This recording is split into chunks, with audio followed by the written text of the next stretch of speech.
제가 중학교 2학년 때였습니다.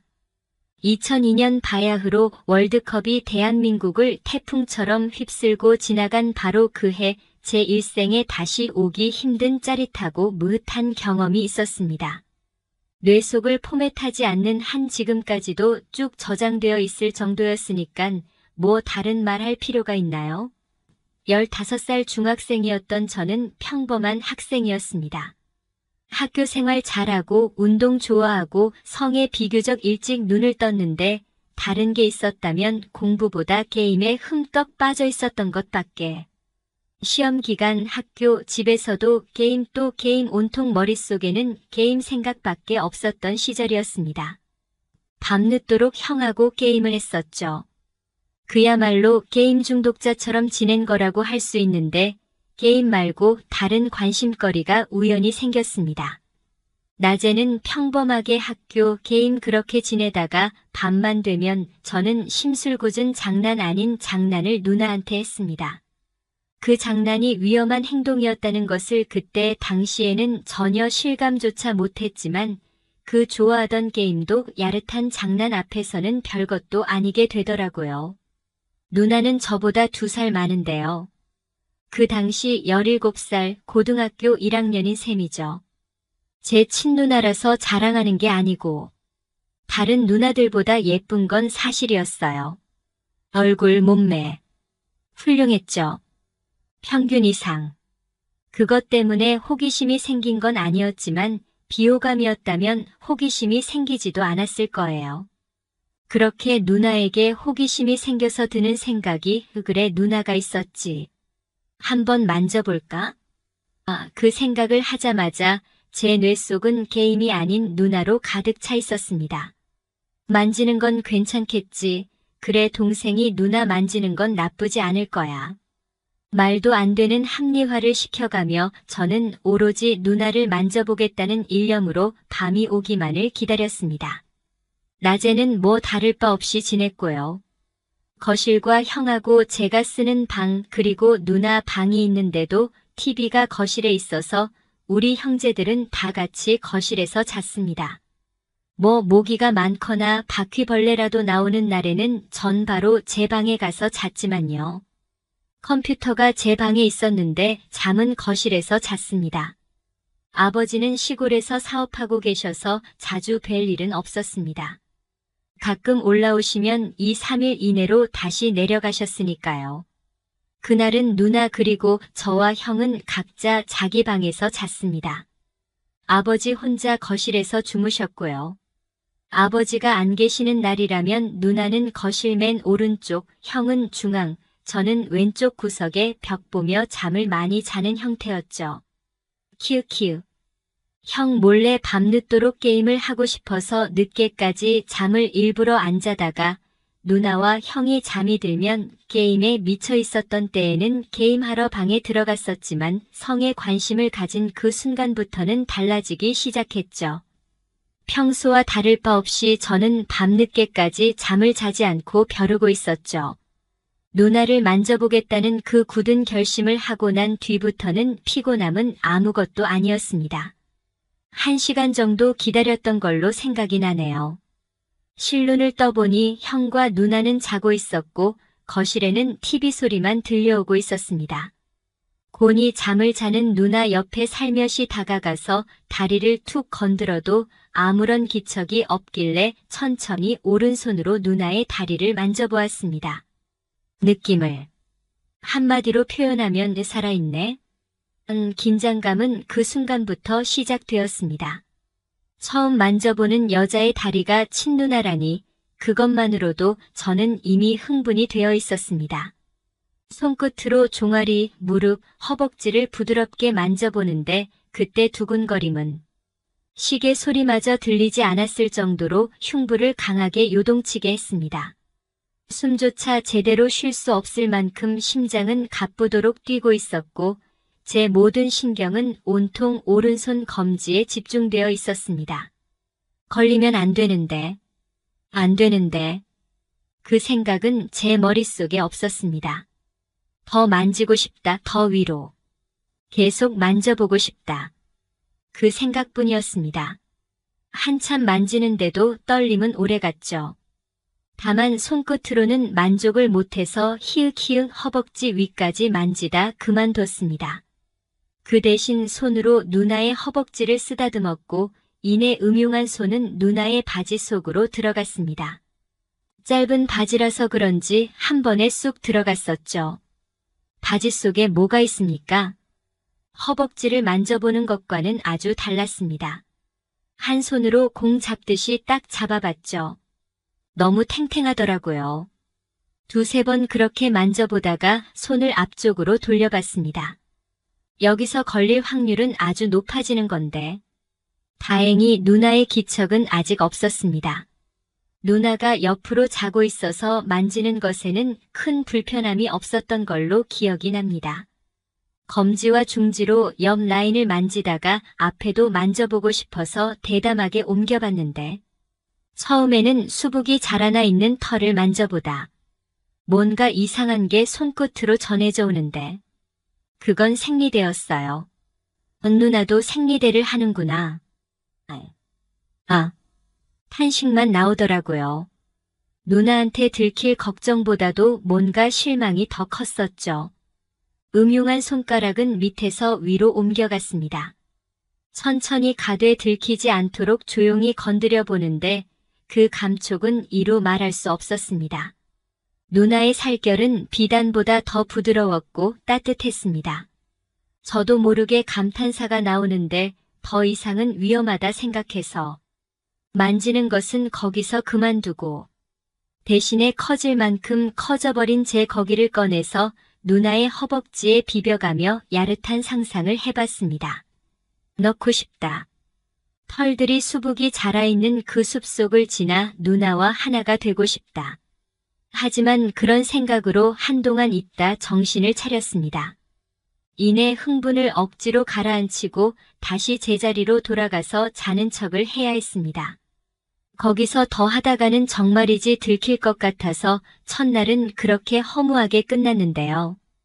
그냥은 잘 수가 없을 것 같아서 혼자 마무리하고 잤습니다. 그 다음 날 일찍 깨서 누나의 동태를 살펴보는데 예상과 달리 누나는 아무 말도 없었습니다. 뭐 학교 때문에 일찍 가느라 못했었는지도 모르지만 말이죠. 그날 이후부터 저는 밤이 오기만을 기다리게 되는 한 마리의 흡혈귀가 되었습니다. 게임 생각은 사라진 지 오래됐고요. 위험한 장난을 매일 할 수는 없었고 띄엄띄엄 꼴리는 대로 했습니다. 며칠 동안 그런 생활이 반복되다가 완전 범죄는 없다는 그 단순 명료한 진리를 알게 되는 사달이 벌어졌습니다. 평소처럼 그 위험한 장난을 하고 나서 거실 맨 구석 제자리로 돌아가 잠을 자고 아침에 제가 깨어나자마자 누나가 저한테 말하더라고요. 야, 임마 너 어제 누나한테 뭐 한 거야? 이런 도라이야 미친 거 아니야? 뭐 바로 욕부터 날아왔죠. 그 소리를 듣자 단번에 직감이 오더라고요. 아, 들켰구나. 서서히 제 머릿속은 하얀 백지가 되어갔습니다. 들리는 건 누나의 욕설과 무지 화가 나 있는 표정과 몸짓, 그리고 고성소리. 배다시 한 번 했다가는 아빠한테 이른다. 망할 새끼. 누나의 목소리는 평소보다 데시벨이 올라가 있었고 마치 확성기에 입을 갖다 댄 채로 말하는 것과 같았습니다. 계속 무슨 말을 저한테 하고 있는데 무슨 말을 하고 있는지 안 들렸습니다. 저는 대꾸조차 못하고 그냥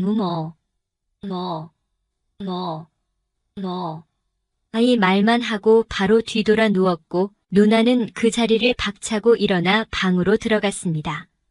난 죽었다. 누나가 아빠한테 이르면 안 되는데. 제발 유유. 어떡하지? 미안하다고 용서를 빌어볼까? 아님 그냥 있을까? 한동안 멘붕 상태가 되어버린 제 뇌리를 스쳐 지나가는 한 가지가 있었는데 내가 만진 걸 알고 있으면 그건 내가 만졌을 때 이미 깨어 있었다는 거잖아. 곰곰이 생각해봐도 누나가 일어났었다는 것을 전혀 감지조차도 못했었는데 누나가 언제 깬 것인지? 자는 척을 한 건가? 여러 가지 궁금증과 미안함을 동시에 갖고 무슨 용기였는지 모르지만 저는 바로 누나 방으로 갔습니다. 뭐 일단은 무릎 꿇고 빌어서라도 용서를 하기 위해서 갔었지만 똑똑, 똑똑, 똑똑. 누나 문 좀 열어봐. 제발. 누나. 몇 번을 두드리다가 누나가 방문을 열어줬습니다. 제가 은근히 문을 3개 두드렸거든요. 다 들리도록. 미안. 누나한테 몸쓸 짓을 한 거 미안해. 정말로. 아빠한테는 말하지 말아줘 제발. 최대한 머리를 숙여가며 미안하다는 말만 되풀이했습니다. 누나는 아무런 말을 하지 않았고 저는 그 침묵이 두려웠습니다. 1, 2분간의 침묵을 깨고 누나는 그런 제가 안쓰러웠는지 너한테 실망했어. 누나한테 그런 몹쓸 짓이나 하고 언제부터 했어? 어제가 처음은 아닐 거 아냐? 저는 침묵을 하려고 했지만 계속 있다가는 사태가 더 커진다는 것을 알고 있는지라 솔직하게 말했습니다. 그게 좀 됐어. 나도 언제부터 했는지 기억이 잘 안 나. 뭐? 참. 너는 친누나 몸을 그렇게 만지고 싶냐? 아니, 그냥 하고는 싶은데 주위에 여자가 없어서 아무리 그래도 그렇지. 친누나 몸을 그렇게 함부로 만지는 거 아니야? 알았어? 또 하다가는 죽는다. 응. 누나는 그만 나가라고 했습니다. 예상과 달리 쉽게 마무리되어 가는 것 같아 적잖게 당황했지만 저는 아직 풀지 못한 궁금증에 대한 대답을 듣고 싶어서 아까와는 정반대로 당돌하게 물어봤죠. 뭐 아니면 도 아닙니까? 히읗히읗. 숨을 크게 들이쉬고. 누나. 근데 내가 만지고 있는 걸 언제 한 거야? 자는 척 한 거였어? 뭐? 몰라. 그냥 빨리 나가. 그냥 궁금해서. 말해주면 안 돼? 누나는 아무런 말을 하지 않았습니다. 아니 못하는 거로 생각했죠. 침묵은 아까보다 더 오래 갔습니다. 있잖아. 왜? 아니, 내가 만지는데도 자는 척을 했으면 누나도. 야, 내가 얼마나 당황했는데. 어휴. 아님, 내가 어디 만졌는지도? 어디 만졌는지 말하라고? 이런 놈이. 내 말은 알면 솔직하게 제 진심을 말했습니다. 만져보고 싶다고 다시 한번. 여기서 멈추면 어떻게 할지 모른다고 애원하다시피 말한 걸로 기억이 납니다. 또 만지겠다는 거야? 에휴, 너도 참. 제 돌직구 한 방에 멍한 채 있었습니다. 누나, 제발. 애미안하지만 그건 안 돼.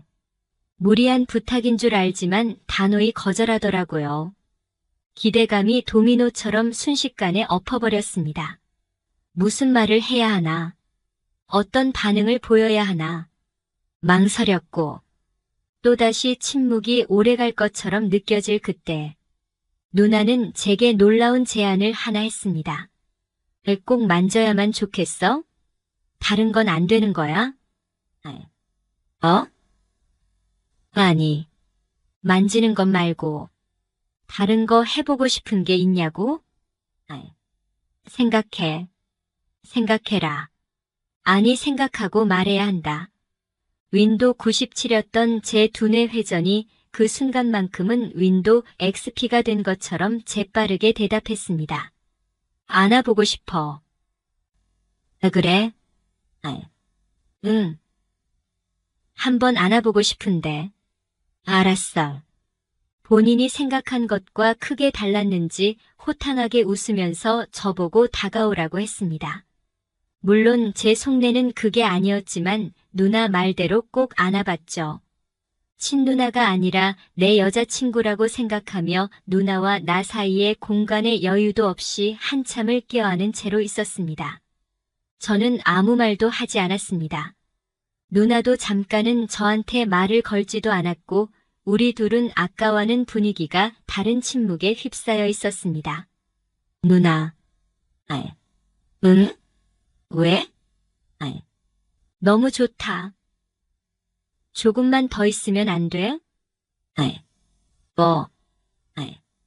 가까이서 보니 평소보다 더 예뻐 보이는 누나. 제 왼손은 누나의 가느다란 허리를 안았고 오른손은 누나의 머리를 쓰다듬었습니다. 왜 진작에 누나의 품을 안아보지 못했는지 후회도 했지만 그 아쉬움은 지금 이 순간에는 중요한 게 아니었습니다. 누나도 내심 원했으려나. 아니면 동생의 장난을 용서해 준 건가? 뭐 아무렴 어떻습니까? 지금 제 품 안에 누나가 있는데요. 영야, 이제 그만할까? 누나 숨 막히겠다. 응, 누나 힘들어. 응? 나를 쳐다보며 말하는 누나에게 작은 소리로 말했습니다. 누나 참 예쁘다고 그 말만 몇 번이고 하다가 마지막에는 좋아한다고 고백했습니다. 그건 진심이었으니깐요. 누나는 애틋하게 바라보더니 이내 미안하다는 말과 그리고 고맙다는 말도 같이 해줬습니다. 그렇게 좋냐고 정말이냐고 되묻기에 그렇다고 대답했습니다. 심오한 표정을 지으며 고심하고 있는 누나에게 말도 없이 누나의 볼에 뽀뽀를 했습니다. 소리가 안 날 만큼의 소심하게 말이죠. 히읗히읗. 뭐야? 황당해했지만 아까와는 달리 버럭내며 화도 안 냈습니다. 그 모습이 너무 귀여웠는지 저는 또 반대볼에 똑같이 해줬습니다. 두 번째 했을 때는 아무 말도 하지 않았습니다. 머리를 쓰다듬었던 손으로 누나의 앙증맞은 볼을 어루만져 봤습니다. 말이 없는 누나. 저 또한 말은 안 하고 그 다음으로 자연스럽게 넘어갔습니다. 물론 수위가 갑자기 바뀌면 누나도 당황하고 불쾌할 것 같아서 조심스럽게 했습니다. 두 손을 누나의 관자놀이를 잡고 이마에 해줬죠. 이마, 콧잔등, 눈. 위치를 바꿔가며 뽀뽀를 하는데도 누나는 아직도 말이 없었습니다. 누나. 누나의 목소리가 듣고 싶었습니다. 누나가 어디까지 허락해줄지도 궁금했고요. 왜? 키스해도 되냐고 물었고 반응이 없어서 재차 물어봤습니다. 저를 응시하며 말없이 고개만 끄덕이는 누나. 더는 물어보지 않았고요. 양심은 아주 저 멀리 떠나보낸 지 오래고 저는 친누나의 입술을 가감없이 훔쳤습니다. 혀와 혀가 뒤엉켜 있을 정도로 짜릿하게는 안 했고 가볍게 했습니다. 다만 떼고 나서 누나의 입술가에 저의 침이 약간 묻어있는 것을 보았죠. 히읗히읗. 비록 오래가지는 못했지만 정말로 기뻤습니다. 고요해진 방 안에는 적막감만 있었고 키스하는 그 틈을 타. 재빠르게 누나의 한쪽 가슴을 주물럭거렸는데 바로 뿌리치더라고요. 밑에도 만져보려고 해봤지만 누나는 결사코 안 된다고 안 된다는 그 말뿐이니 한숨을 크게 내쉬며 알겠다고. 저는 그 말에 수긍할 수밖에 없었습니다. 뭐 강제로 할 수는 없으니깐요. 그리고 아버지가 알면 저는 죽은 목숨이었으니.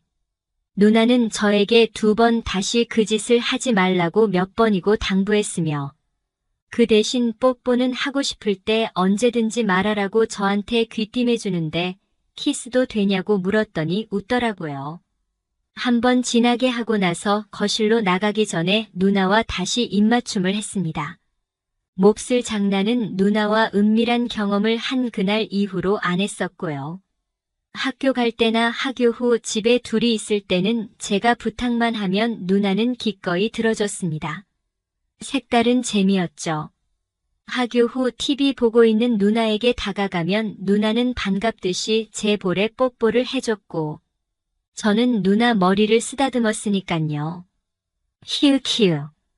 자기 전에도 컴퓨터 하고 있을 때도 누나가 대학생이 되어 자취하게 되기 전까지 원 없이 했습니다.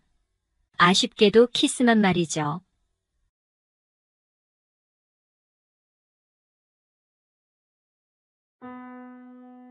안녕하세요. 저는 이제 환갑을 지난 평범한 아줌마입니다. 60년 넘는 세월 인생 살아보니 참 별의별 일이 다 있다 싶습니다. 제가 뭐 대단한 인물은 아니지만 그래도 살아온 이야기가 평탄치만은 않아서 얘기거리는 되는 듯 합니다. 남들의 사연을 보기만 하다가 저도 한번 사연 보내봅니다. 저는 어렸을 적 아버지를 일찍 여의고 집안 사정이 썩 좋지 않은 환경에서 자랐습니다. 간신히 중학교 마치고 고등학교는 검정고시로 고졸 자격만 따놨지요. 그 이후로 엄마를 도와 분식집을 하면서 하루 벌어 하루 먹고 살기 바빴습니다. 그래서 친구들이 20대 초반 결혼 정년기에 다들 시집을 갈 때 저는 계속 때를 맞추지 못했고 결국 노처녀가 되고 말았어요. 나이가 30이 다 되어오니 저희 엄마도 초조해지시더라고요. 누구라도 선을 봐서 결혼을 해야 하지 않느냐며 저를 독촉하셨어요. 얘 이러다 너 30 훌쩍 넘으면 누가 데려간다 하겠니? 얼른 선 봐서 결혼해야겠다. 엄마 근데 우리 형편에 누가 장가를 온다고 하겠어. 호르머니의 집안도 변변치 않고 그렇게 모녀가 한숨만 푹푹 쉬고 있었습니다. 그런데 마침 저희 엄마 분식집 옆집에서 잡화점 하던 아주머니가 절 눈여겨보고 계셨습니다. 저에게 먼 친척 중에 나이대 비슷한 조카가 있다며 한번 선을 보지 않겠냐고 하시더라고요. 저희 엄마는 그 사람도 왜 늦게까지 장가를 안 간 것이냐고 의심을 하시더라고요. 혹시 무슨 하자 있는 거 아니냐면서 말이죠. 그랬더니 그분이 하시는 말씀이 이랬습니다. 아이고 하자라뇨. 아버지도 와서 사업이 워낙 바쁘다 보니까 결혼이 좀 미뤄져서 그렇지 정말 좋은 자리예요. 어때요? 한번 나가나 보라고. 그래서 저는 선자리에 나가게 되었어요. 선자리에 나온 상대는 썩 잘생긴 외모도 아니고 유창한 말솜씨가 있는 것도 아니고 그저 평범하고 무뚝뚝한 남자였어요. 그래도 아버지께서는 오랫동안 사업을 하셔서 집안 사정이 나쁘지 않고 그 사람도 대학까지 졸업할 정도로 공부도 제법 했더라고요.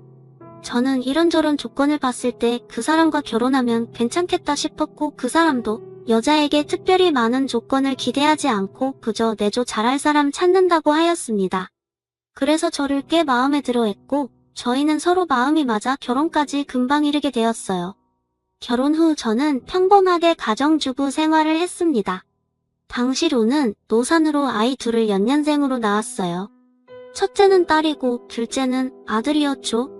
그래서 아이들 키우면서 겉으로 보기에는 평범한 생활을 해왔습니다. 그러나 마음이 편했던 것은 아니었어요. 남편 때문에 속이 상했던 기억이 많이 있었죠. 남편이랑은 대화 자체가 잘 되지 않았어요. 남편은 TV를 보다가도 무슨 얘기가 나와서 제가 한마디 하려고 하면 맨날 비웃으면서 이렇게 말하곤 했어요. 고등학교밖에 안 나온 주제에 뭘 안다고 말을 해. 집에서 살림이나 하면서 뭐 아는 게 있어 이러면서 애들 앞에서 저를 공공연히 무시했어요. 어렸을 때는 못 모르던 애들도 나중에 크니까 아빠가 엄마 무시하는 거 다 알더라고요. 틈만 나면 고등학교도 검정고시로 간신히 졸업했다. 아는 거 없다. 집에서 살림이나 한다. 이런 말로 저를 무시했어요. 그런 와중에 사춘기 오니까 딸부터도 저를 무시하더라고요. 제가 공부 열심히 하고 학교 생활 잘 하라는 말만 해도 딸은 눈에 불을 켜고 이렇게 말했어요. 엄마가 뭘 안다고 그래. 엄마가 학교나 제대로 나왔어. 아빠 덕분에 사는 주제에 뭘 안다고 나한테 이래라 저래라야 뭐. 너 엄마한테 그게 무슨 말버릇이니. 그러니까 참견 좀 하지마. 딸아이는 저한테는 이렇게 쏘아붙이고는 제 아빠 앞에서는 세상 착한 딸이었어요. 아빠는 밖에서 사업도 하고 대학까지 나와서 존경할 만하고 저는 아니란 거였겠죠? 사춘기 잠깐 그러려니 했는데 20살이 넘어서도 계속 그러더군요. 남들은 딸과 친구처럼 잘 지낸다 는데 저는 참 외로웠어요. 이런 제 마음을 달래주는 건 아들밖에 없었죠. 아들은 성품이 듬직하고 다정한 데가 있어서 제 아빠가 어렸을 때부터 절 무시하는 말을 해도 그저 한 귀로 듣고 한 귀로 흘리고 저를 위로해주기도 하고 저를 무시하지도 않았어요. 난 엄마가 최고야. 아빠랑 누나 말해. 너무 마음 상하지 마세요, 엄마. 그래, 고맙다, 서준아. 엄마는 너 믿고 살아, 정말. 아들 엄마가 최고라며 든든하게 곁에 있어주는 아들이었죠. 딸과 별다를 바 없이 키웠는데 타고난 성품 차이인지 이렇게 다르더라고요. 그래서 20살 넘고 나서 저희 집에 한번 닥친 풍파가 있었을 때도 딸과 아들의 반응은 참 달랐습니다. 어느 날 집에 돌아온 남편에게서 짙은 여자 향수 냄새가 나더라고요. 저는 무슨 술집을 갔다 왔나 하고 대수롭지 않게 넘겼어요. 사업하는 사람이니 종종 술도 마시고 그러다 보면 여자랑 부딪히기도 하고 그런가 보다 생각했죠. 그런데 갈수록 수상한 정황은 늘어났어요. 여보, 이 립스틱 자국은 어디서 묻은 거예요? 웬 루즈가 옷에 묻었대요? 아, 그냥 빨기나 하지 뭘 그렇게 물어봐. 어디서 부딪혔나 보지. 여보, 이건 어디서 쓴 거예요? 아, 손님들 대접 좀 하느라 좀 샀어요. 뭘 그렇게 사사건건 물어봐. 집에서 살림하는 여자가 뭐에 그렇게 관심이 많아? 남편은 제가 궁금해서 물어보는 것들 전부 윽박지르기 일쑤였어요. 그런 와중에 제 의심은 뭉게뭉게 커져만 갔습니다. 아무래도 남편이 바람을 피우는 것 같다는 생각이 들었어요. 어느 날 작정하고 남편의 뒤를 밟았답니다. 그날은 일요일인데 남편이 사업차 나간다고 가더라고요. 차도 안 쓴다길래 잘됐다 싶어서 얼른 옷을 입고서는 남편을 따라 붙었어요. 그런데 충격적인 장면을 보게 되었어요. 남편이 딸만치 어린 여자랑 모텔에 들어가는 것이 아니겠습니까? 그 여자한테는 참 다정하게 웃고 있더라고요. 어이가 없었습니다. 집에서는 맨날 사업 안 풀린다며 인상만 푹푹 쓰고 있던 사람이 어쩜 그렇게 다정하게 여자를 위해 주던지요? 모텔로 들어가는 뒷모습을 보면서 저는 피눈물을 흘렸습니다. 그리고 핸드폰을 들어 사진을 찍었지요. 그날 밤 저는 집에서 혼자 조용히 있다가 집에 들어온 남편에게 닥달했습니다. 당신 바람 피우는 거예요. 아까 나 전부 다 봤어요. 그 여자랑 참 다정하게 모텔까지 가던데 당신 도대체 어쩜 이럴 수가 있어요? 아, 이 여자가 이제 남의 귀까지 밟아 왜 이래? 진짜 남자가 바깥일 하다 보면 그럴 수도 있는 거지? 뭐 그래서 어쩌라고 이혼이라도 하자는 거야.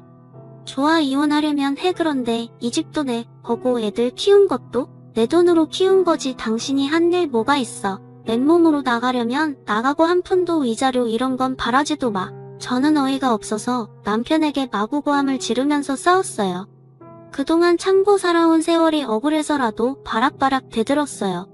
남편은 아예 철판을 깔고 자신은 잘못한 게 없다고 큰 소리를 치더라고요. 남자가 바람 한 번 안 피우는 사람 어딨냐면서요. 저는 어이가 없었습니다. 그런데 그때 딸과 아들이 밖에서 들어오면서 저희가 싸우는 모습을 전부 보게 되었어요. 물을 것도 없이 저희 말하는 얘기 듣고는 전부 무슨 정황인지 알게 되었죠. 아들은 제 편을 들어주었습니다. 아빠 엄마가 집에서 얼마나 고생하시는데 그런 짓을 하세요. 아빠 제정신이에요. 아들이 화를 내면서 이렇게 말하자 딸은 오히려 아들에게 눈에 불을 켜고 따발총처럼 쏘아붙이더라고요. 얘, 너는 무슨 말을 그렇게 해. 엄마가 집에서 하는 일이 뭔데 기껏해야 살림하고 집안 청소하는 거잖아. 우리가 이렇게 사는 게 다 누구 덕인데 아빠가 밖에서 고생하고 사업하는 덕이잖아. 아빠 기죽을 거 없어요. 살면서 실수 한 번 안 하는 사람이 어딨어. 엄마랑 너는 대체 이해심이라는 게 없니? 물론 사사건건 제 아빠처럼 저를 무시하는 딸이었지만 이번엔 다를 줄 알았는데 제 착각이었어요. 딸은 아빠 편을 들면서 저를 또 무시하더군요. 그리고 엄마 집에 있으면서 맨날 그렇게 있으니까 아빠가 바람나는 거 아니야. 좀 꾸미고 남들처럼 자기 관리도 하고 화장도 하고 좀 그래봐. 내가 남자라도 엄마 같은 여자는 싫을 것 같으니까. 딸의 이 말에 저는 피눈물을 흘렸습니다. 머리가 어지러워서 쓰러지기 일보 직전인 상태가 되었고 아들이 저를 부축했어요. 저는 그날 이후 몇 날 며칠 생각했어요. 도저히 남편을 용서할 수가 없었습니다. 여자로서도 너무 자존심이 상했고요. 제가 빈털터리로 나가는 한이 있더라도 남편과는 이혼을 해야겠다 생각했어요. 그렇게 며칠 동안 생각을 거듭한 끝에 변호사에게 자문도 받고 이혼 준비를 하던 어느 날 일이 터졌습니다. 남편이 갑자기 헐레벌떡 들어오더니 이렇게 말하더군요. 여보 지금 당장 나가자 일단 피하자고. 저는 영문도 모르고 남편을 따라갔습니다. 남편은 얼굴이 백지창처럼 하얘진 상태였어요. 무슨 일이 있나 보다 하긴 했지요. 그리고 한적한 식당으로 가서 남편에게 들은 이야기는 충격적이었습니다. 나 사실 사업 망한 지가 몇 달 됐어. 그동안 잘 됐는데 무리하게 일을 벌렸다가 순식간에 무너졌어. 빚이 꽤 많아. 아는 사람들한테까지 돈을 좀 썼거든. 곧 갚을 수 있을 줄 알았는데 차일피일 미루니까 그 사람들도 더 이상 봐줄 수 없다고 집에 찾아온다고 난리가 난 거야. 한마디로 무리한 사업 확장으로 그동안 잘 되던 사업이 쫄딱 망한 것이었죠. 저는 하늘이 무너지는 심경이었습니다. 그나마 남편 사업 잘 되어 아이들 뒷바라지 착실하게 할 수 있었던 것이 좋았는데 이제는 그마저도 안 되는 일인 거죠. 남편은 울면서 저에게 이렇게 말했습니다. 저번에 내가 바람 피운 것 때문에 당신이 많이 속상했던 거 알아. 내가 미안해. 도대체 어떻게 해야 할지 모르겠어. 빚쟁이들은 쫓아오고 사업은 쫄딱 망했고 이제 나한텐 당신밖에 없어. 제발 나 버리면 안 돼. 응? 저는 그 순간 남편에게 연민의 정을 강하게 느꼈습니다. 비록 절 내내 무시하고 바람까지 피우고 제 마음에 못을 박은 남편이지만 그래도 살아온 정이라는 게 뭔지 자기 버리지 말라는데 도저히 버릴 수가 없겠더라고요. 그래 제가 두 눈 꼭 감고 한 번만 남편을 용서하기로 했습니다.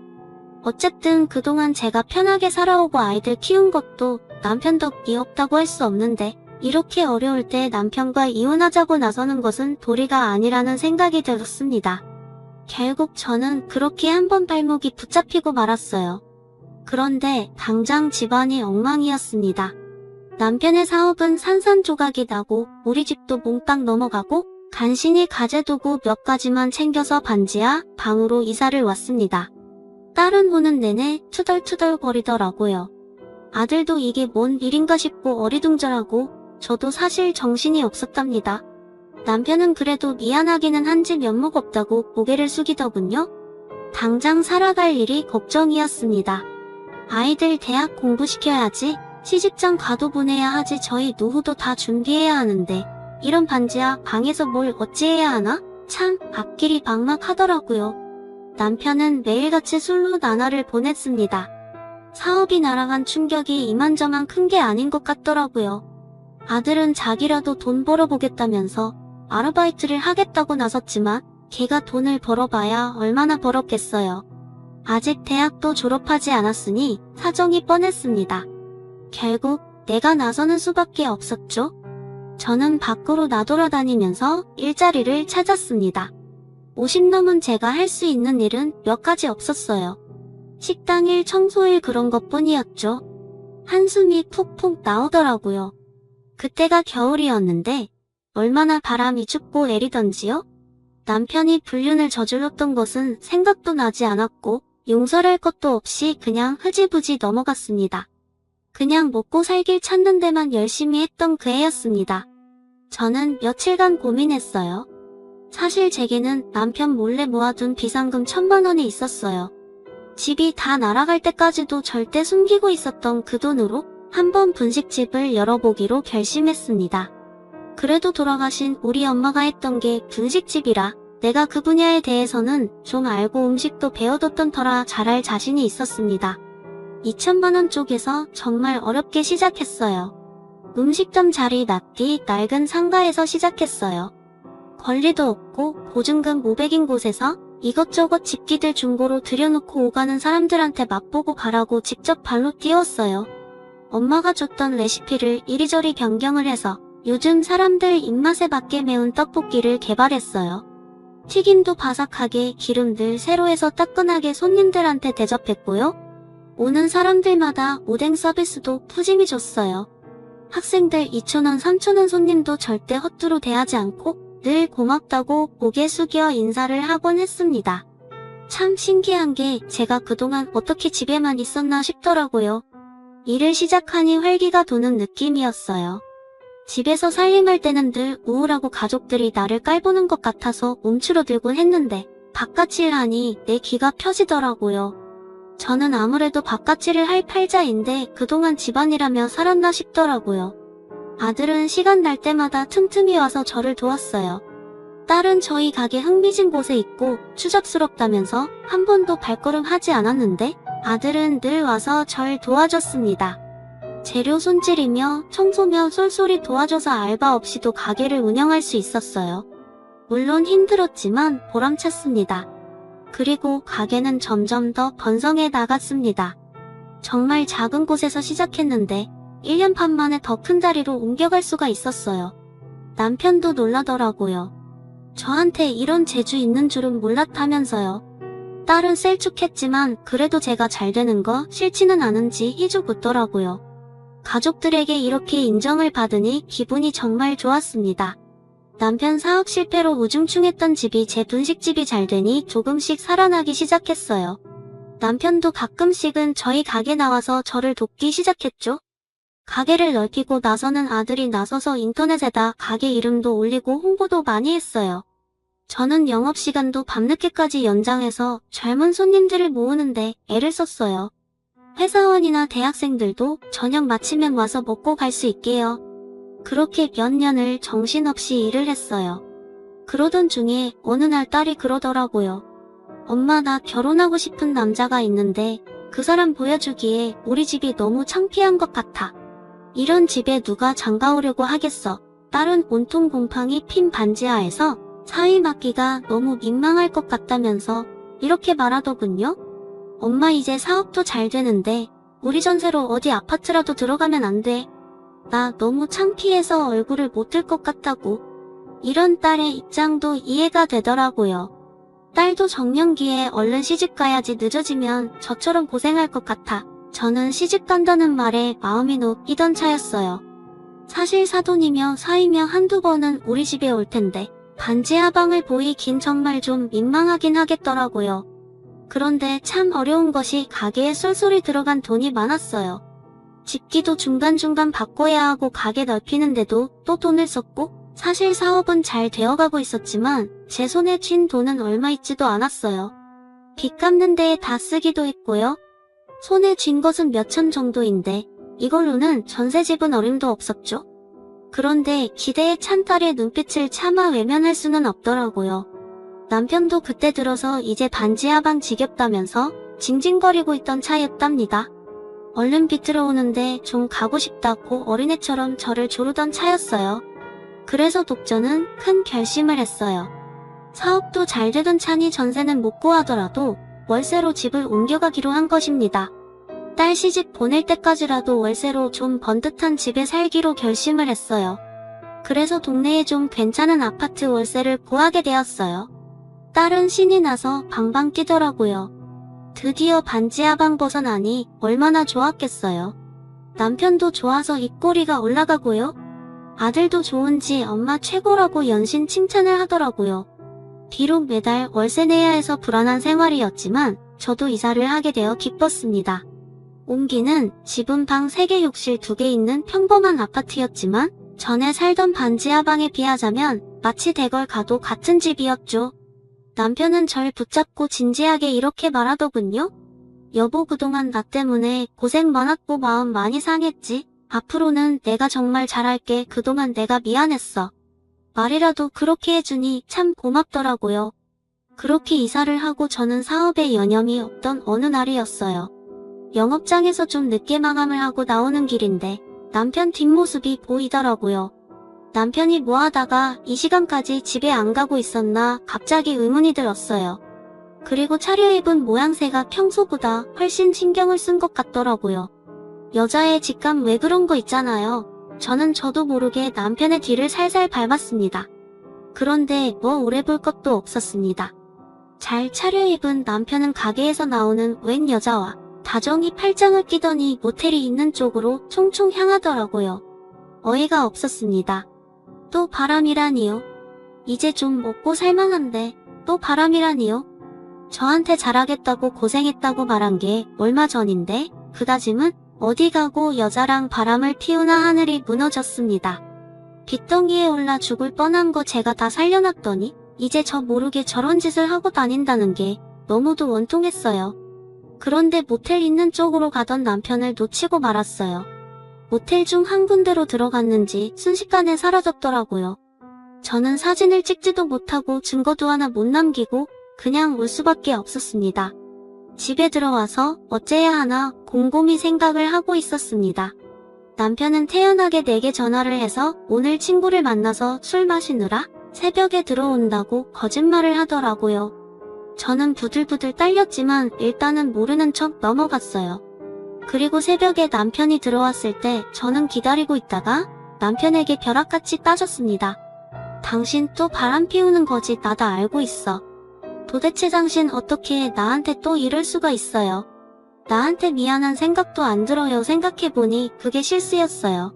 남편은 이번에는 제가 증거가 없는 걸 아는지 딱 잡아떼더라고요. 내가 뭘 바람을 피웠다고 그래. 당신 증거라도 있는 거야? 전 이렇게 비겁하게 나오는 남편 앞에서 증거를 들이밀지도 못하고 부들부들 떠는 수밖에 없었죠. 이 소종을 아이들이 다 듣게 되었어요. 아들은 남편이 또 바람을 피웠다는 것에 대해 굉장히 배신감을 느끼는 것 같더라고요. 그런데 딸은 달랐어요. 엄마 나 결혼해야 하는데 아빠랑 이혼하느니 마느니 하는 건 아니지. 나 시댁에 창피하지 않게 엄마 초신 잘 좀 해. 딸은 그저 자기 생각뿐이었어요. 저는 저번과 똑같은 배신감을 느꼈습니다. 아들은 충격을 받았는지 아무 말 없이 방으로 들어가더라고요. 어떻게 해야 하나 며칠을 고민하고 또 고민했습니다. 그러다 남편에게 이혼하자고 말을 했어요. 더 이상은 살기 싫다고요? 그랬더니 남편 반응이 가관이었습니다. 이혼은 무슨 이혼 절대 싫어. 이혼 못해. 내가 잘못했다는 증거 있어.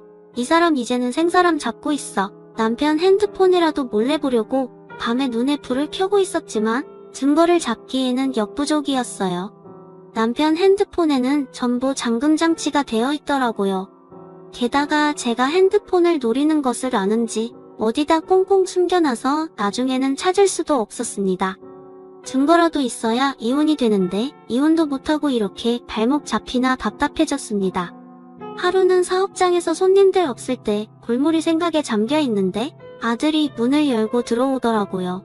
언니 지금은 바쁜 시간 아닌데 집에서 공부하지 웬일이야 그랬더니 아들의 입 조용히 핸드폰을 내밀더라고요. 저는 그걸 보고 깜짝 놀랐습니다. 그 핸드폰은 바로 저희 남편의 것이었어요. 엄마가 아빠랑 이혼하려고 핸드폰 찾았던 거 다 알아요. 아빠가 숨겨놨던 거 내가 찾아서 가져왔어. 저번에 아빠가 비밀번호 누르는 것도 봐서 잠금장치도 풀 수 있어. 저는 놀란 눈으로 핸드폰을 열어보았습니다. 잠금장치를 풀고 나니 그 안에는 남편의 불륜 정황들이 가득 담겨 있었습니다. 그걸 못 보게 하려고 그렇게 난리를 쳤던 거죠. 저는 정신없이 그 증거들을 보다가 아들을 보았습니다. 아들이 어떻게 이런 것까지 생각을 한 것인지 제가 물었습니다. 그랬더니 아들이 담담히 답하더라고요. 저번에 엄마랑 아빠랑 핸드폰 가지고 옥신각신하는 소리 다 들었어요. 엄마 사실 저번에 아빠 바람 피웠을 때도 이혼하려다가 아빠 사업 망해서 그냥 주저앉은 거잖아. 이번에도 아빠한테 벗어나서 엄마 사업하면서 자유롭게 살아요. 그동안 엄마 아빠 내조하느라 고생했고 무시당하면서 사느라고 힘들었잖아. 난 엄마 아빠 이혼해도 상관없어. 아니 오히려 더 좋아요. 그렇게 제 마음 다 헤아려주는 아들의 말에 저는 엉엉 울면서 아들을 깨어났습니다. 그리고 저는 당장 그 증거를 가지고 변호사를 찾아갔어요. 카톡 대화하며 같이 찍은 사진이며 전부 증거가 되었고 남편은 꼼짝 못하고 이혼을 당할 수밖에 없었죠. 남편은 아들에게 이렇게 소리를 쳤습니다. 너 하나밖에 없는 아들놈이 아빠 편을 안 들고 증거를 쪼르르 갖다 바쳐. 네가 그러고도 남자라고 할 수 있냐. 그러니까 아들은 화가 나서 대들더라고요. 엄마가 떳떳이 살아왔으면 이런 일 당할 이유도 없어요. 아빠 사업 망하고서 엄마가 얼마나 고생했는지 나는 다 알고 있어요. 누구 편드는 게 아니라 자식으로서 옳은 일 한 것뿐이에요. 결국 저희 부부는 이혼했습니다. 저의 사업체는 제가 운영해 나가는 것으로 결정지었고 실은 재산 분할할 돈은 얼마 있지도 않았어요. 월세 보증금이 전부였죠. 그마저도 남편은 제게 위자료 주고 빈털터리가 되고 말았습니다. 딸은 처음에는 엄마 아빠 이혼해서 예비시댁에 볼 면목 없다고 투덜거리더니 이제 아빠는 가진 게 없으니 저한테 싫은 소리는 못하더라고요. 딸은 저희 이혼 후 결혼을 무사히 했습니다. 사위가 종종 여자 문제를 일으켜서 딸이 징징거리면서 전화가 오곤 하는데 저도 딸내 가정사까지 참견할 수는 없으니 네가 잘 헤쳐나가라는 말만을 해주고 있어요. 딸이 결혼 생활이 그리 순탄치는 않네요. 그리고 이혼 이후로 남편은 종적을 감췄어요. 빈털터리가 되었으니 몸으로 때우는 일을 하려고 지방에 내려갔다는 말을 들었어요. 가여운 생각도 안 될 만큼 정이 뚝 떨어졌습니다. 이제 남남이니 어떻게 살든 제가 알바는 아니죠. 그리고 제 사업은 아주 자리를 잘 잡았어요. 번듯한 홀 매장을 두고 배달도 겸하면서 지역 내에서 잘 나가는 맛집 일이었습니다. 젊은 손님들, 학생 손님들 할 것 없이 많이들 오세요. 조만간 분점을 낼 생각입니다. 사업을 잘 꾸려나가서 한번 전국적인 맛집으로 만들어보고 싶은 욕심이 있어요. 잘 될지는 모르겠지만요. 그리고 아들은 최근 로스쿨에 진학하고 여자친구와 결혼 준비를 하고 있습니다. 제가 조금이라도 도와주려고 하는데 아들은 도움 없이 자기들 힘으로 시작할 거라면서 한결같이 만류하고 있어요. 아들 결혼 때나 남편을 볼지 어떨지 모르겠네요. 연락도 잘 안 되니 아들 결혼 때도 못 오는 거 아닌가 그런 생각도 드네요. 어쨌든 저는 요즘 참물가분한 마음으로 사업에만 신경 쓰면서 저를 아끼면서 살고 있어요. 수십 년 동안 남편에게 당했던 무시들 다 잊어버리고 늦은 나이지만 산뜻하게 살아보려고 합니다. 코로나 잠잠해지면 한번 해외여행이라도 아들이랑 나가볼까 싶네요. 여기까지 들어주셔서 감사합니다. 모두 복 받으세요.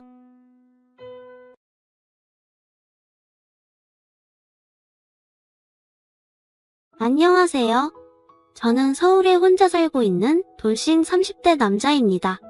여러분들에겐 첫사랑의 기억이 어떻게 남아있나요? 다시 생각해도 설레고 아련하고 그리운 기억으로 남아있으신가요? 남자는 생각만 해도 설레는 첫사랑을 죽을 때까지 못 잊는다고 하던데 저는 다른 의미로 첫사랑을 죽을 때까지 못 잊을 것 같아요. 어쩌다 제 첫사랑의 기억이 이렇게 바뀌게 되었는지 지금부터 이야기를 풀어볼게요. 저는 고등학생 때 같은 반이었던 아내를 보고 첫눈에 반해 짝사랑을 해왔었어요. 가슴 간질간질 거리는 저의 첫사랑이 그렇게 시작된 것이죠. 아내는 미모가 뛰어나서 전교생에게 정말 인기가 많았어요.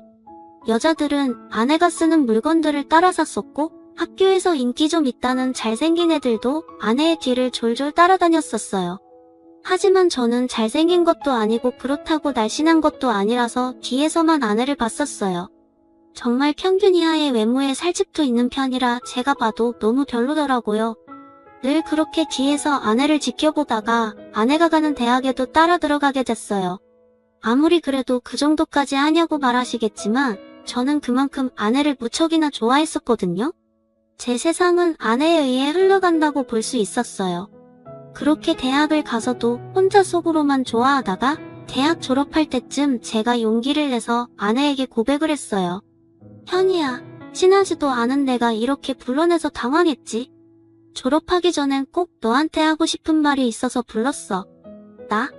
너 좋아해, 현이야. 나도 알고 있었어.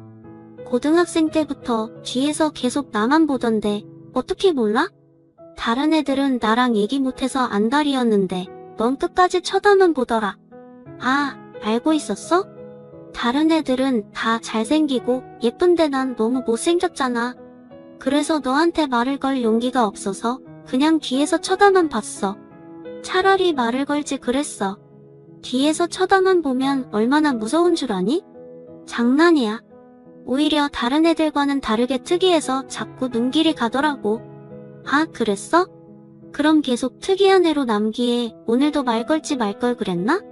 나 근데 정말 너 좋아해. 대학까지 따라올 만큼 진짜 진심으로 좋아해. 대학까지 따라온 거야?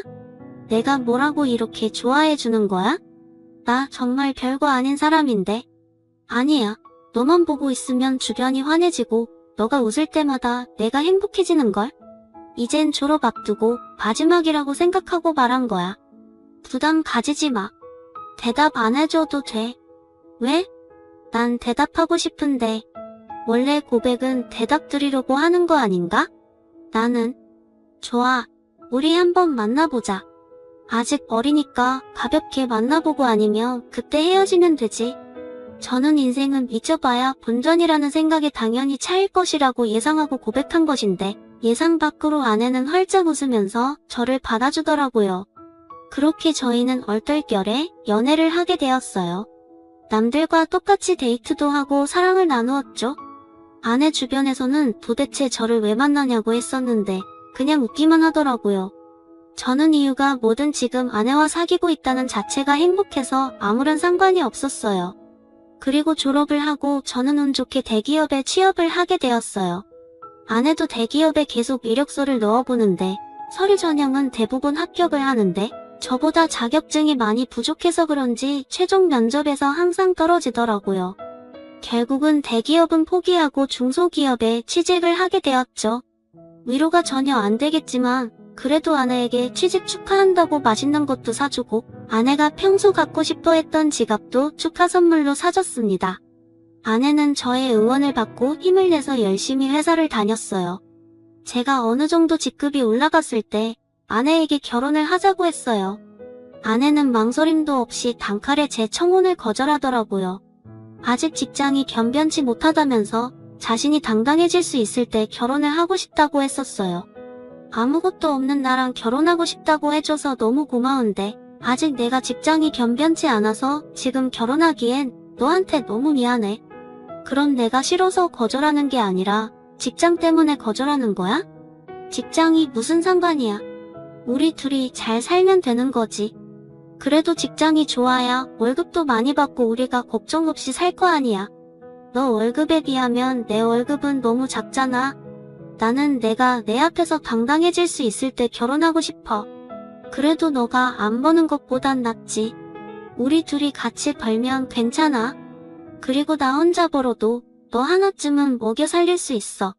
아내가 저보다 못한 직장에 다닌다고 스트레스 받아 하는 것 같아서 괜찮다고 다독여줬어요. 아내는 제가 대기업에 다니니까 확실히 제 월급이 자신 월급보다 많다는 것을 알았지만 정확히 얼마나 되는지 모르는 상태였거든요. 그래서 저는 아내에게 이 정도의 월급을 받고 있으니 결혼해도 문제가 없다고 설득했죠. 제가 자신보다 2배 넘게 받는다는 것을 듣고 놀라더니 고민을 하는 것 같더라고요. 계속되는 저의 설득 끝에 아내는 긍정적으로 생각이 바뀐 것인지 제 청혼을 받아주었어요. 제가 이렇게 결혼을 서두르게 된 이유는 회사에서도 아내가 인기가 많은 것 같더라고요. 아내가 종종 회사에서 치근덕거리는 남직원이 있다고 얘기를 꺼낼 때마다 다른 남자들이 더 이상 치근덕거리지 않게 얼른 결혼을 해야겠다는 마음을 먹게 됐죠. 저는 그렇게 힘들게 아내와 결혼하는데 성공했습니다. 저희는 결혼한 지 2년이 지났는데도 자식 없이 여전히 둘이서 신혼생활을 보내고 있어요. 사실 아무리 노력을 해도 아이가 저에게 찾아올 생각을 하지 않더라고요. 아내와 저는 아직 젊으니까 조급해하지 말고 아이가 찾아올 때까지 천천히 기다려보기로 했어요. 그러다 결혼 3년 차가 되었을 때 아내가 임신을 했더라고요. 저희 부모님은 아들이든 딸이든 상관없다며 너무 수고했다고 고맙다면서 아내의 손을 꼭 잡고 오셨어요. 아내도 어머니의 눈물을 보고선 살짝 눈가에 눈물이 고였더라고요. 며느리 아끼는 시부모님 덕분에 낙동강 오리알 신세가 된 저만 힘들어졌었어요. 아내 회사가 중소기업이어도 설립자가 여성분이어서 그런지 복지가 대기업 못지않게 좋더라고요. 아내는 일을 하면 스트레스 받을까봐 아이를 위해 휴직을 하고 집에서 쉬고 있었어요. 혹시나 쉬면서 집안일이라도 할까 어머니께서 집에 오셔서 아내 대신 집안일을 다 해놓고 가시더라고요. 저도 퇴근하고 오면 어머니의 잔소리를 듣고 아내의 시중을 들기 시작했고요. 아내 시중을 들면서도 저는 태어날 아이 생각에 하나도 힘들지 않았고 행복했어요. 저희는 아들, 딸 구애받지 않으려고 병원에 검진을 가도 성별을 알려고 하지 않았어요. 출산하고 아이를 보러 신생아실에 갔는데 아내를 아주 쏙 빼닮은 귀여운 딸이더라고요. 엄마를 닮아서 그런지 아이의 얼굴이 벌써 완성형이라고 호들갑 떨었다가 아내한테 주책이라면서 벌써 딸바보 됐냐고 등짝 한 대 맞았네요. 간에 손이 매운 편인데 저는 그날 아무리 맞아도 아프지가 않고 오히려 간지러웠어요. 이래서 다들 딸 낳으면 딸바보가 되는 건가 보다 싶더라고요. 딸이 태어난 지 이제 1년이 넘어가기 시작했을 때 저는 집 앞에서 충격적인 장면을 목격하게 됐습니다. 제가 직급이 올라가면서 회의다 뭐다 여기저기 불려다니다 보니 정시 퇴근하는 아내가 항상 저보다 먼저 집에 와 있었어요. 그런데 제가 몸이 안 좋은 것 같아서 회의에 참석하지 못하고 집에 바로 온 적이 있었어요. 차를 주차하고 내리려고 가방을 챙기는데 어떤 차에서 내리는 아내가 보이더라고요. 아내는 운전면허가 없어서 항상 제가 데려다 주거나 대중교통을 이용해서 출퇴근을 했었거든요. 저는 처음엔 동료가 데려다 준 거라고 생각하고 신경을 쓰지 않으려고 했었어요. 그런데 아내가 집에 들어가려고 할 때 남자가 차에서 내리더니 아쉽다는 듯 아내의 손을 잡더라고요.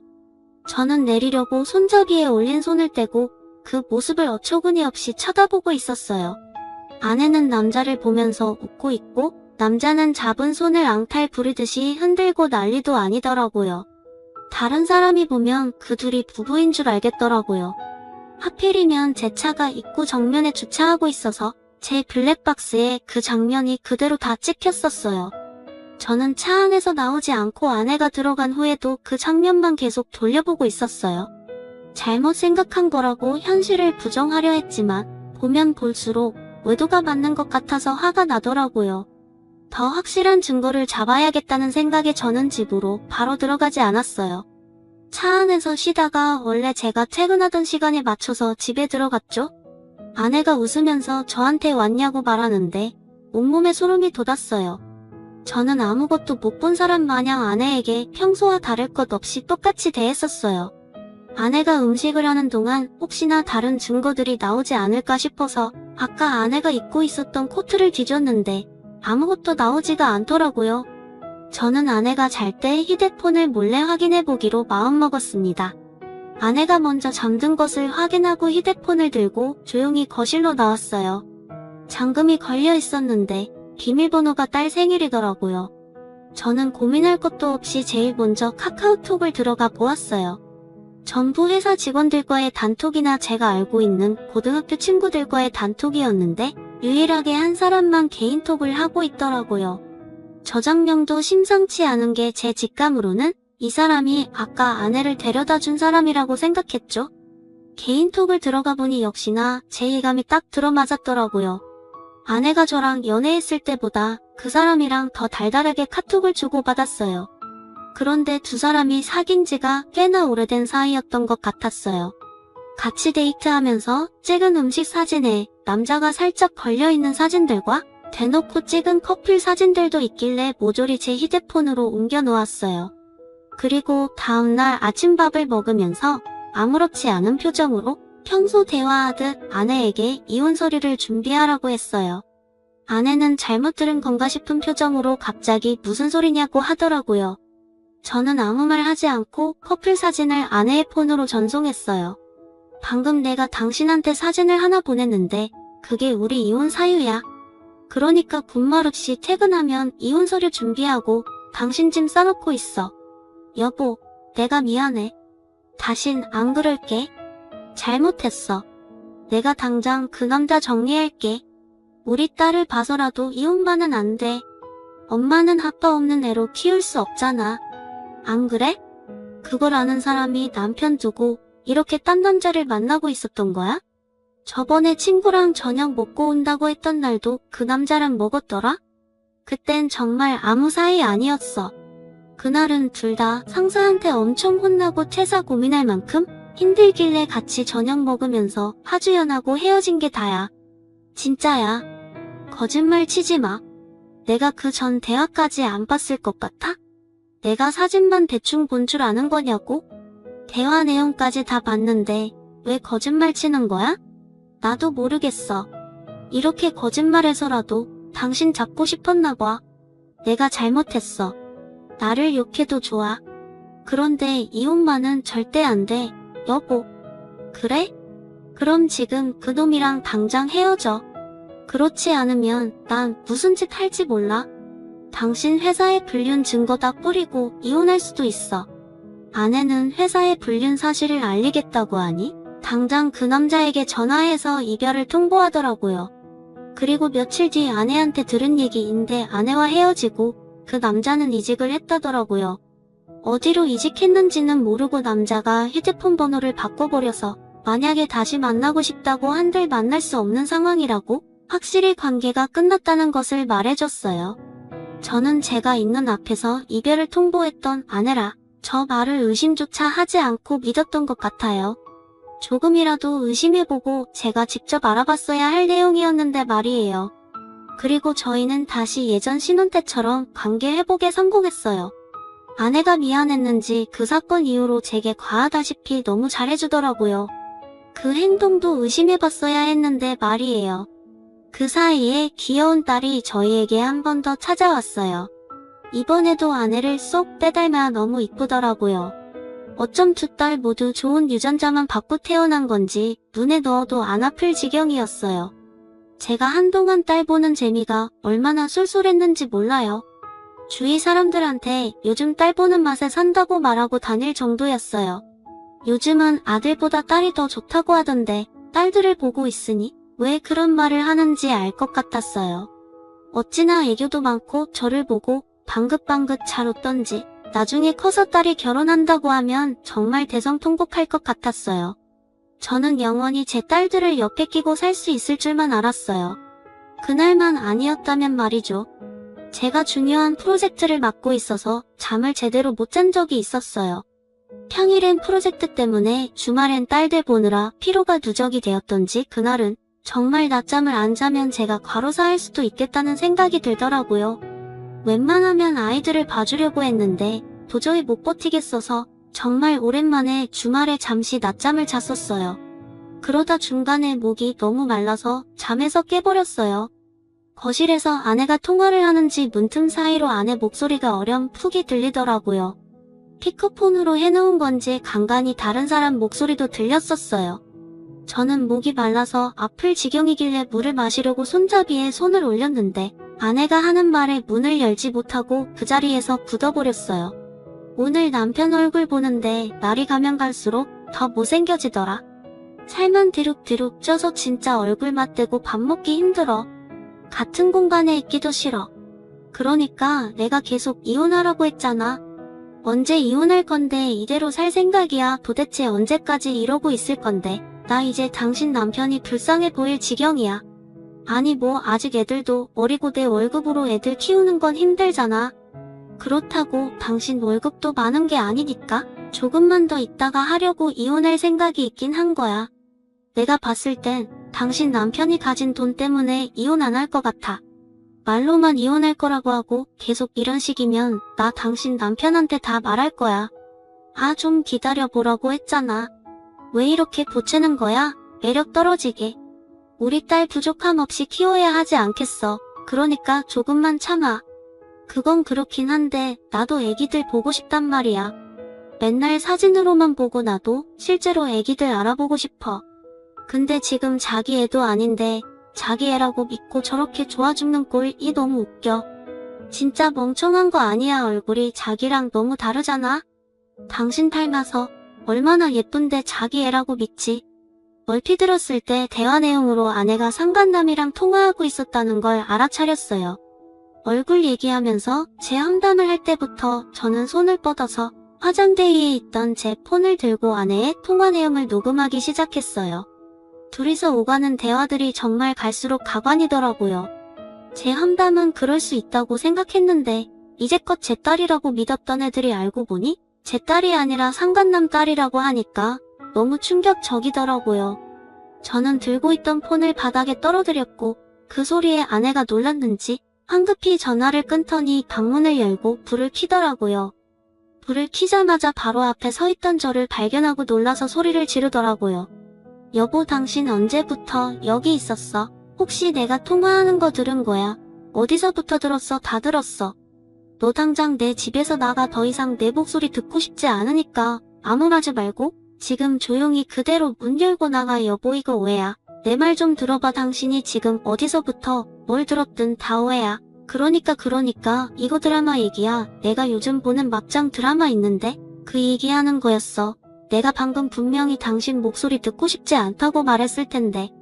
나가 안 나가 못 나가겠으면 내가 나가게 만들어줘. 아이들 데리고 당장 나가 여보. 내가 정말 미안해. 나 여기서 절대 못 나가. 한 발자국도 안 나갈 거야. 여기서 나가면 정말 갈 곳이 없어. 그러니까 제발 한 번만 봐줘.